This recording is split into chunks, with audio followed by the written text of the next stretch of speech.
Тъй като съм болна, се завръща поредицата "Държавата ни върви към правен колапс". Утре се връщаме към юридическите видеа, но първо нека да обсъдим съгласието на Мария Филипова да стане служебен премиер. След господин Гюров, днес на разговор с президента Йотова беше и Мария Филипова, която твърдо убедено каза, че е съгласна да стане служебен премиер, ако това се налага. Или по-скоро, ако бъде избрана. Ето нагледно един пример за кадър, който е отгледан за държавна работа.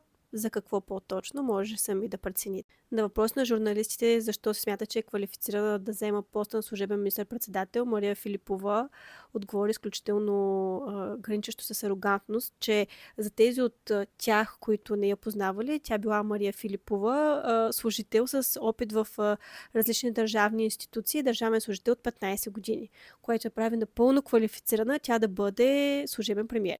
И колкото и да ми се иска да виждам в политиката жени с силна позиция и на висши постове в държавата, всъщност няма как да не си припомня коя е всъщност Мария Филипова, през къде е минала и как е стигнала до тук, където е. За дългогодишната си 15-годишна кариера Мария Филипова е минала през висшите етажи на няколко регулатора.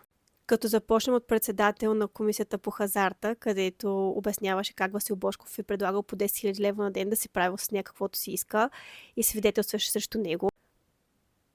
През комисията за финансов надзор, след това беше председател на комисията за защита на потребителите, където яростно щеше да се бори срещу бързите кредити и неправдата в България и ще се да завежда множество колективни искове и да спасява всички потребители от тегобата на бързите кредити. Познайте ли това се случи? След което се стягаше за омбудсман, но това не се случи, стана заместник омбудсман, познайте защо.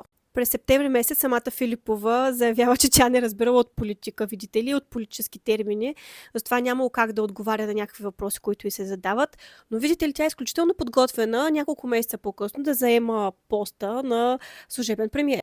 Замислете се всъщност дали 15 години са достатъчен стаж да минеш през висшите постове и да си оглавявал почти всяка една комисия, почти всеки един надзорен орган в България. И се замислете всъщност някои от председателите на тези комисии колко стаж имат само за да стигнат това да бъдат председатели на една от тези комисии, а не на всички, които изредих. Моето лично мнение е, че нагледо ни се показа как всъщност се отглеждат кадри и как всъщност от оранжерията след това тези кадри се набират, за да могат да бъдат използвани по предназначение. В полза на кого оставам на вас да прецените и да анализирате.